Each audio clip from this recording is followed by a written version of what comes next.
వేసవి సెలవు ఇవ్వగానే గుర్తుకొచ్చేది అమ్మమ్మ గారి ఇల్లండి. ఇంతకీ మీరు సెలవులకి అమ్మమ్మ గారి ఇంటికి ఎళ్లారో లేదో కామెంట్ అయితే చేసేయండి. స్టోరీలోకి వెళ్ళిపోతే అమ్మమ్మ గారి ఇంటికి సెలవులకని వెళ్తే జరిగిన సంఘటన అన్నమాట. పిల్లలందరం కలిసి అమ్మా, నాన్న అందరం కలిసి తాతయ్య, అమ్మమ్మ వాళ్ళ ఇంటికైతే వెళ్ళామనమాట. సెలవులు ఇవ్వగానే ఇచ్చిన తర్వాత అక్కడే ఉన్నాము. చాలా సంతోషంగా అక్కడున్న ఫ్రెండ్స్ వీళ్ళందరినీ కలుసుకుంటూ చాలా బాగా ఆటలు ఆడుకునేవాళ్ళం అనమాట. పొలాల్లోకి వెళ్ళి క్రికెట్లు ఆడేవాళ్ళమి. ఆ చెరువు గట్లంట వెళ్ళి ఆ చెరువులో స్నానాలు అవి చేసి వచ్చేవారు అనమాట. అలాంటిది ఒకరోజు సడన్గా తాతయ్యకి ఒంట్లో బాగోపోవడం వల్ల తాతయ్య అయితే చనిపోయారనమాట. చనిపోయారు. అప్పటికి మా స్కూల్ కూడా ఓపెన్ అయిపోతుంది ఒక 4 డేస్లో. ఇంకా అమ్మమ్మ బాధగా ఉంటుందని చెప్పేసి అమ్మమ్మ గురించని స్కూల్ ఓపెన్ అవబోతున్నాయని తెలిసి కూడా 1 మంత్ అయితే మేము అక్కడే ఉండిపోయామన్నమాట. అమ్మ నాన్న అందరం కూడా అమ్మమ్మకి తోడుగా ఉండిపోదామని చెప్పి 1 నెల పాటు అక్కడైతే ఉండిపోయాము. కానీ సంతోషం అంతా ఒక్కసారిగా ఏమైపోయిందో కూడా తెలియలేదు. తాతయ్య చనిపోయిన తర్వాత అమ్మమ్మ అయితే ఇంకా అలా బాధపడుతూనే ఉండేది. కానీ అమ్మ నాన్న పిన్ని వీళ్ళందరూ కూడా అమ్మమ్మని ఓదార్చిన, కానీ అమ్మని నాన్నని పిన్నిని కూడా వాళ్ళ బెంగ మేము చూడలేకపోయాం, అమ్మమ్మ బెంగ వాళ్ళు చూడలేకపోయారు. అలా ఉండేది. అమ్మమ్మ వాళ్ళ ఇంటికాడ ఒక పెద్ద జామ చెట్టు అయితే ఉంటుందన్నమాట. అక్కడ ఎప్పుడు జామకాయలు అయితే కోసుకుంటాము. అమ్మమ్మకి ముగ్గిన జామకాయ అంటే చాలా ఇష్టం అన్నమాట. అది కోసిద్దాము, అమ్మమ్మని ఏదో రకంగా సంతోషపెడదామని చెప్పేసి పిల్లలం మేమందరం కలిసి జామ చెట్టు అయితే ఎక్కామన్నమాట. జామ చెట్టు కింద చిన్న అరుగు అయితే ఉంటుంది. అరుగు ఎక్కైతే జామకాయలు కోసుకొచ్చు అన్నమాట. అరుగు ఎక్కి జామకాయలు కోసుకొచ్చని అయితే అనుకున్నాము.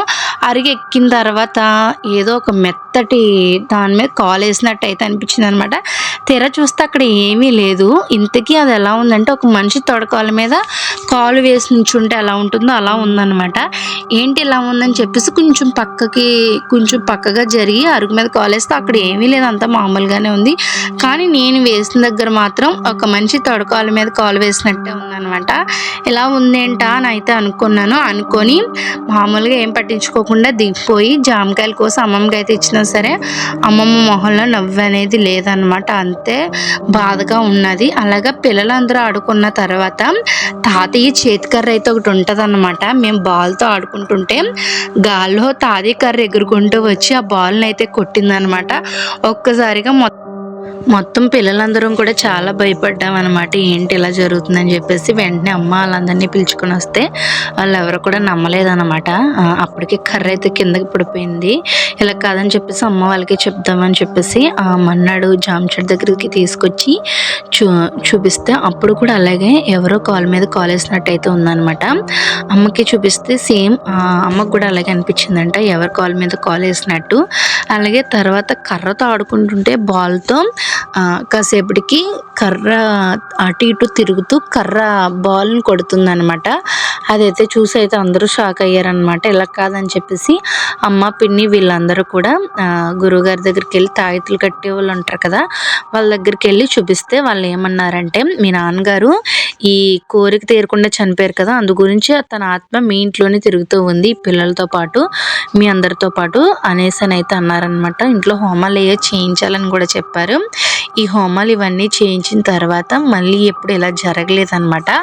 తాతయ్య ఆత్మకు కూడా శాంతి చేకూరింది. అలాగే అప్పటి నుంచి ఇంకెప్పుడు మళ్ళీ ఇలా జరగలేదు. అమ్మమ్మని కూడా మాతో పాటు తీసుకొచ్చేసాము.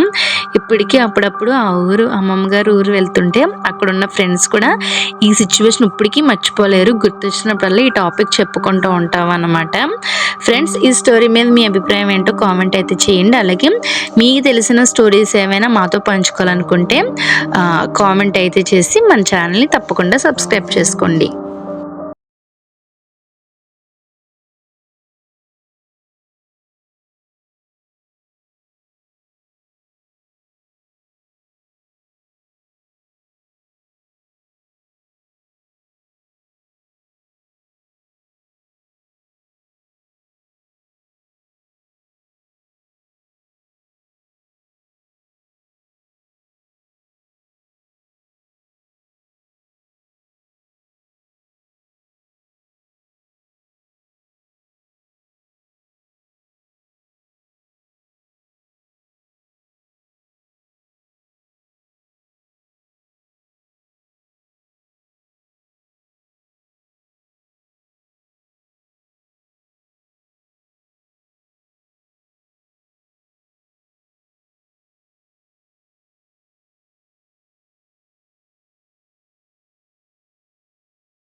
పిల్లలందరం కూడా చాలా భయపడ్డామనమాట.